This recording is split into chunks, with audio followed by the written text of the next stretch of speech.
Skynet login.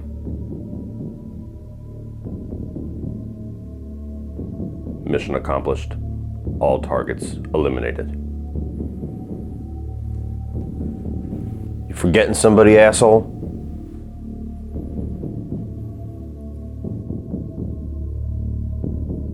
I've been waiting for you.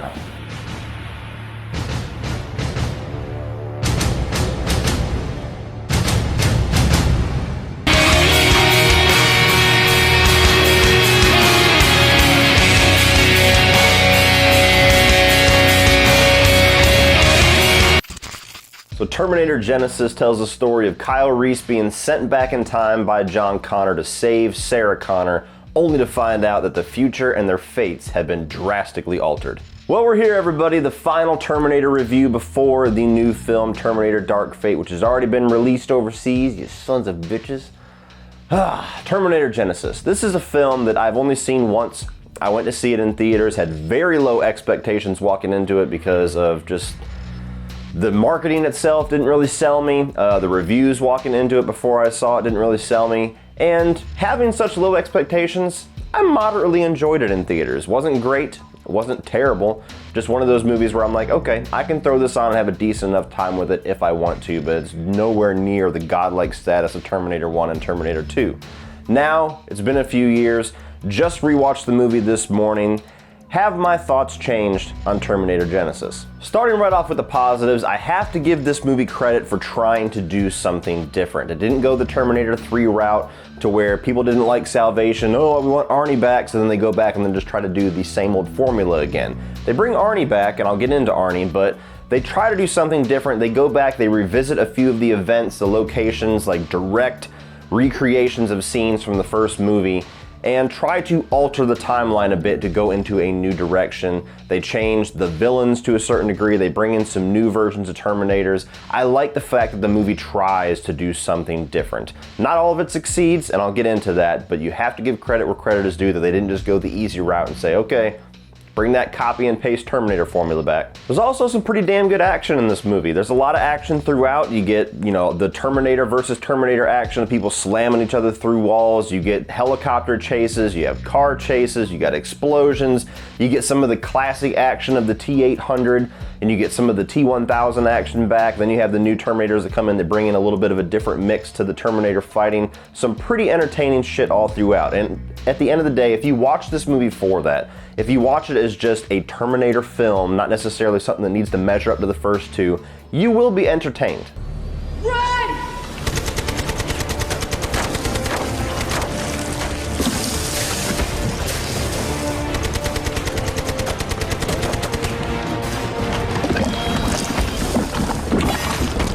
And I actually really enjoyed the recreations, like whenever they had Arnold Schwarzenegger and pretty damn good CGI, certainly much better than it was in Salvation, kind of recreating the scenes whenever he first kind of shows up in the first Terminator and looks around and looks over the whole skyline of LA, and they recreate the scene with the Bill Paxton punks without Bill Paxton.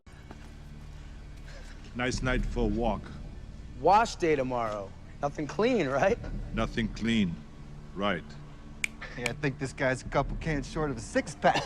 You're closed. And then the new Arnold Schwarzenegger shows up. All of that was really cool. Recreating the scenes with Kyle Reese where he falls into the alleyway and takes the bum's clothes and runs through the department store, and you see his feet come down and he's lacing up the Nikes. Like subtle things like that if you're not a fan of the first two movies, you could skate past all that and it's not really gonna mean a whole lot to you. It's just the intro to the movie. But if you're a fan, things like that are cool little subtle winks and nods. I talked about in Salvation how this franchise tends to do a lot of callbacks to the point where it annoys me.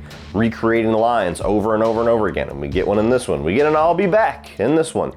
But those kinds of fan service, those kinds of winks and nods, I really appreciate. That's attention to detail. That's kind of keeping the timeline intact. And I can appreciate and have fun with those. It's not so on the nose. I'll be back. What?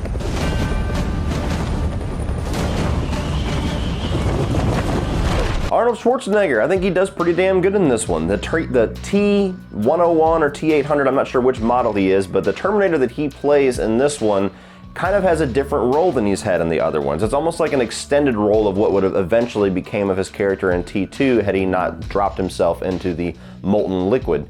But you have this whole thing where he is sent back in time to save Sarah Connor when she's a child, and he kind of becomes this surrogate father for her as she grows up. He's the one that trains her. He's the one that turns her into this badass and this soldier and, you know, this force to be reckoned with if you're a Terminator. And he has this nice little connection with her where he does have some fatherly qualities towards her. He's not just robotic, like, must protect Sarah Connor. There's some things where, you know, like at the very end of the movie where he's getting ready to possibly sacrifice himself and he turns to Kyle Reese and says, take care of my Sarah. Moments like that, I liked it. I thought that he brought a lot to his performance that he brought in the first two movies. Again, not nearly on that level, but he's still performing pretty damn good as his character, and you get a nice little new element to his character, which is something that we didn't get in Terminator 3, unless you count the talk to the hand shit. And finally, I did enjoy the whole new element of John Connor becoming a Terminator. I would say spoiler alert, but there's something I'm going to be talking about in my negatives that kind of negates that entire argument. Nonetheless, John Connor going from the hero, the central figure of this story, to the antagonist in this movie, I like that new element. Again, common theme here. Things that they're trying to do new, I appreciated, especially upon rewatch. The whole element of it being like a twist halfway through the movie that he's become this Terminator and flipping his whole character on its head. The version of Terminator that he is, where he's kind of like almost like a nanite version of the T-1000. He kind of has powers of the T-800, powers of the T-1000, and a few new elements as well. Jason Clarke, I like him as an actor. Again, not necessarily like an iconic performance as John Connor. I still think that that's definitely solidified in the hands of Edward Furlong, and I do really like what Christian Bale brought. But serviceable enough as the character, but as an antagonist for the film, kind of flipping that plot on its head and the emotional kind of complications that it brings for your two heroes and Kyle Reese and Sarah Connor, that the fact that their son, their future son, is now the person they need to beat and they need to take down. I like that whole new dynamic that brings. Stop now. When will you ever learn? Now, Sarah!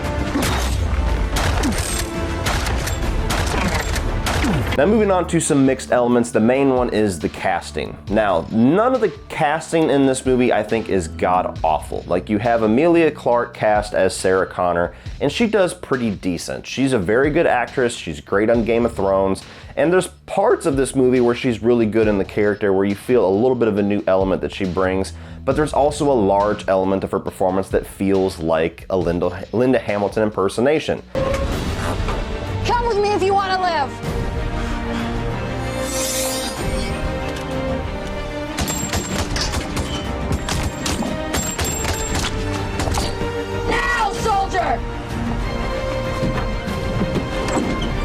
And that's that difficult, fine line that you have to ride whenever you're taking over an iconic role. Same thing with Jai Courtney. I don't know if I've said it too many times on camera, I do not like Jai Courtney at all. I have not liked him in any single role that he has played.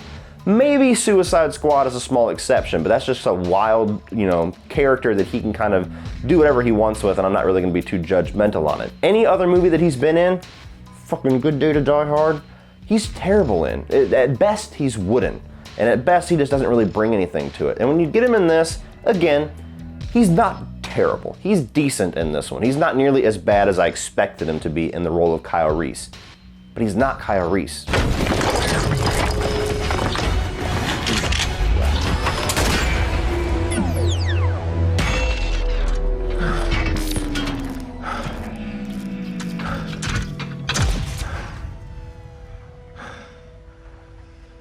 I don't volunteer for this shit.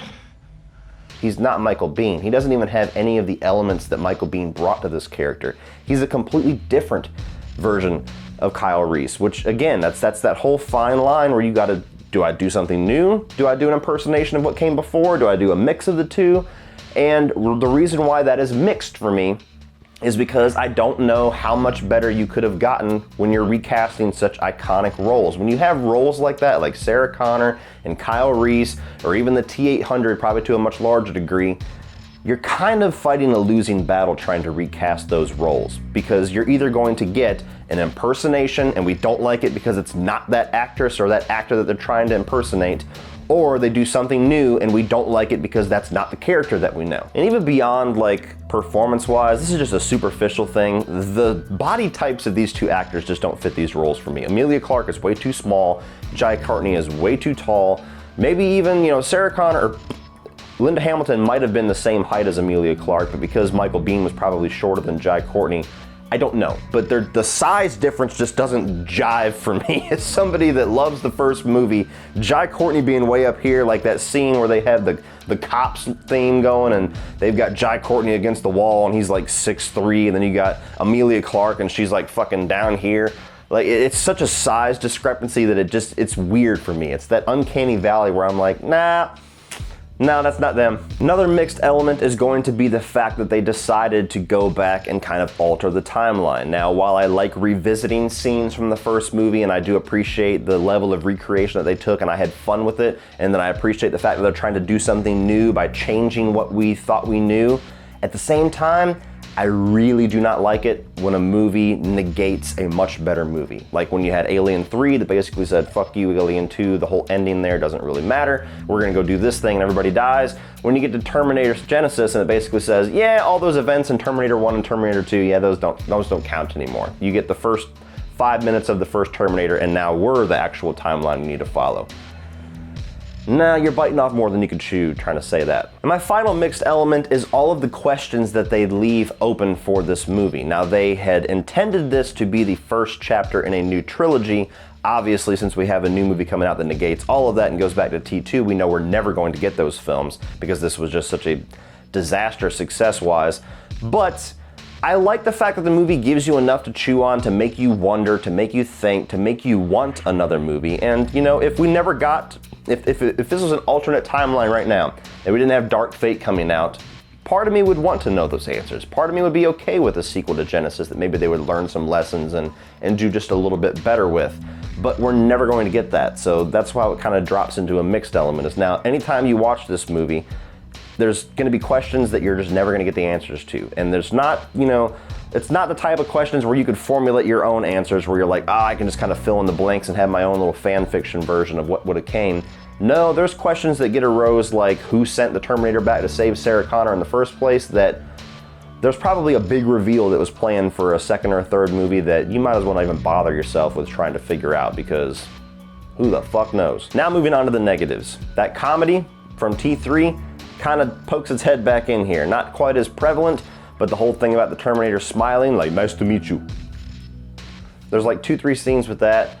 Not really my thing. The whole cops scene that I've already referenced where they're getting arrested and they got the jokey nature of all three of them, like, oh, just take the fucking picture. Like, I just don't need that comedic tone in my Terminator movies. They didn't have it in Salvation, it worked just fine. They didn't have it in the first two movies, it worked just fine. The little bit of humor you got in T2 was situational humor that felt organic. It didn't feel like it was written in there to be a joke.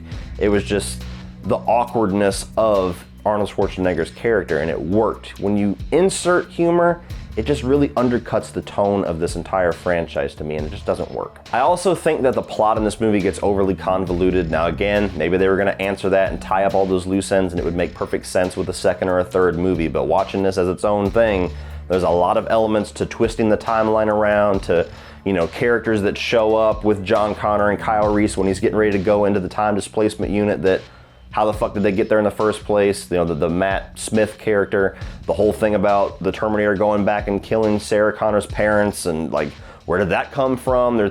There's so many convoluted things that get twisted along this timeline now, because time travel in a plot sense is a very finicky bitch. And they play with it a bit too much in this movie to where you watch it and you're like, God damn, I don't know how this makes any sense. I'm just gonna shut my fucking brain off and enjoy the booms. But my final negative is the bullshit, idiotic marketing striking yet again. They made this mistake with Terminator Salvation where they had this nice little plot twist, this nice plot element, this cool little reveal that was gonna create mystery and intrigue and maybe even a little bit of shock. and they decided to just throw it in the center of their marketing. They do the same bullshit here with the John Connor reveal. I remember seeing the trailer and going, why the fuck are you telling me that he is a Terminator? That would have been a great reveal, and I would have been genuinely surprised in the theater. Now I'm walking into this movie, and the first second I see Jason Clarke, I'm going, don't trust that motherfucker.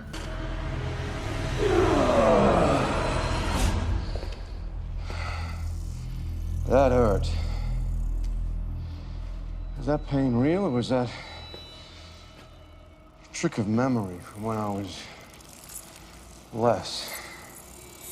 I hate it. I have never understood how you have this separation from filmmaker and studio to the company that cuts your trailer. How is there not more creative control with that? How can the director of a film not screen a trailer and not have the amount of authority to say, fuck you, you are not putting that in theaters, that ruins the plot of my movie, are you retarded?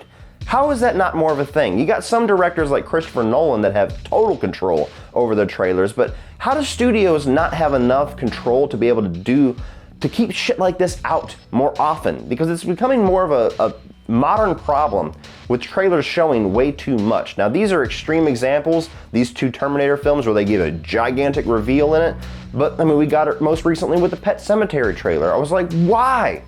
I just don't get it. It's not the movie's fault, it's a rant that I just rant on anytime I get an opportunity to, so entertain me. I'm gonna rant on it right now. Fuck this trailer. And the funny thing is maybe they've learned their lesson from these two trailers, because Terminator Dark Fate, despite the fact that I'm hearing really good things about it, so my optimism has gained a lot over the past week or so, but the trailers for that movie have not been very good, like at all. They have not excited me. It's really just blind hope out of love of the franchise that I want it to be good. But it's like they learned the wrong lessons. Like, okay, we don't need to show anything in the trailer. Just show random Terminator shit and don't let them have any idea what the plot's about. But overall, guys, I gotta admit, I mildly enjoyed this movie. It's not nearly as good as the first two. I can view it as this separate little fan fiction thing to where it doesn't even really tie into the canon, if you will. Hopefully Dark Fate is good enough to where I'm like, okay, that's the official sequel right there. But when you get to Terminator Genisys, if you watch it on its own merits, like I did when I saw it in theaters, and like I did when I just rewatched it, it's an entertaining enough Terminator movie. There's a lot of good things in it. I don't think it's anywhere near as bad as people make it out to be. Yes, it's not near the godlike status of the first two, but are any of the sequels? Salvation comes close, I'll be honest. Unpopular opinion, I know. But Genisys, good action, a likable return from Arnold Schwarzenegger, some new elements, some really cool callbacks, decent casting, but they're just kind of fighting a losing battle with that. But overall, it's a movie that I can throw on and I can have a good enough time with if I'm in a Terminator mood. This is not a movie where if I'm doing a Terminator marathon, I'm just gonna skip that one because it's embarrassing. Not anywhere near it. So if you're a fan of the Terminator franchise, lower your expectations because this is not going to be anywhere close to the first two, but it is an entertaining enough, fun little ride in the Terminator universe that plays with the timeline in an interesting way. So check this thing out online and stream it. So what do you guys think of Terminator Genisys? Do you despise this movie? Is this your least favorite of the franchise? Do you actually like it as much as the first two? Do you wish we were getting the sequel and the third movie to this instead of Dark Fate? What are all of your thoughts on Terminator Genisys? Let me know down below in the comments section. And also please remember to check out Sean Chandler's review. It's going to be up at the same time as mine, as well as Durbania's, which is already out, and Film Triggers, which is already out. Getting ready for Terminator Dark Fate, we've been doing these reviews kind of in conjunction with each other, so check out everybody's thoughts. Please like and share this video. Hit that subscribe button if you are not already a subscriber. If you guys want to check out some social media links, check the video description below for social media like Facebook, Instagram, and Twitter. And my Patreon page, which is a great way to give back to this channel, help this channel grow, and get cool exclusive content for your eyes only if you decide to become a patron. And if you guys want to check out my Teespring store as well, just scroll down a little bit, you'll see that one right below the video description. It's got all of my merchandise designs. I got 31 on 31 designs. I got my autopsy stream design. Check all that out. And if you guys want to check out some more of my videos, including all my previous Terminator reviews, you can check those out by clicking right over here.